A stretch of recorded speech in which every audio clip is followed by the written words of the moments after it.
நாம் நோய்வாய்ப்பட்டால் அல்லாஹ் சுப்ஹானஹு வ தஆலாவிடம் கேட்கக்கூடிய துஆ என்ன தெரிஞ்சுக்கலாமா? பிஸ்மில்லாஹி அர்கைனி மின் குல்லி ஷைஇ யுதீனி வ மின் ஷர்ரி குல்லி நஃப்ஸின் அவ் ஐனி ஹாசித் அல்லாஹு யஷ்ஃபீனி. பிஸ்மில்லாஹி அர்கைனி மின் குல்லி ஷைஇ யுதீனி ومن شر كل نفس أو عين حاسد الله يشفيني. بسم الله أرقيني من كل شيء يؤذيني ومن شر كل نفس أو عين حاسد الله يشفيني. வார்த்தைக்கு வார்த்தை பொருள் என்ன?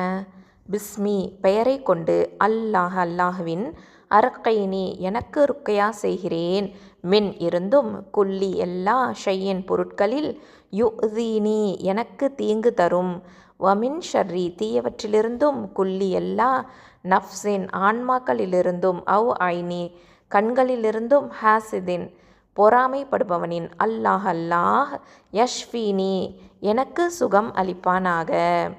எப்படி பொருள் கொள்ளணும்? எனக்கு தீங்கு தரும் எல்லா பொருட்களில் இருந்தும், எல்லா தீய ஆன்மாக்களிலிருந்தும், பொறாமைப்படுபவனின் கண்களிலிருந்தும் அல்லாஹ்வின் பெயரை கொண்டு எனக்கு ருக்கியா செய்கிறேன். அல்லாஹ் எனக்கு சுகம் அளிப்பானாக. பிறருக்கு நாம் ஓதி பார்த்தால், பிறர் நோய்வாய்ப்பட்டிருந்தால் அவர்களுக்காக நம்ம எப்படி ஓதி அல்லாஹ் சுப்ஹானஹு வ தஆலாவிடம் துஆ கேட்பது அப்படின்னு பார்க்கலாமா? பிஸ்மில்லாஹி அர்கைக் மின் குல்லி ஷைஇ யுதீக் மின் ஷர்ரி குல்லி நஃப்ஸின் அவ் ஐனின் ஹாசித் அல்லாஹு யஷ்ஃபீக். பிஸ்மில்லாஹி அர்கைக். இது எப்படி பொருள் கொள்ளணும்? அல்லாஹ்வின் பெயரால் உமக்கு ஓதி பார்க்கிறேன், உமக்கு தொல்லை தரும் அனைத்து அம்சங்களிலிருந்தும், பொறாமை கொள்ளக்கூடிய அனைவரின் அல்லது கண்களின் தீமையிலிருந்தும் உமக்கு அல்லாஹ் நிவாரணம் அளிப்பானாக. அல்லாஹ்வின் பெயரால் உமக்கு ஓதி பார்க்கிறேன். அல்ஹம்துலில்லாஹ்.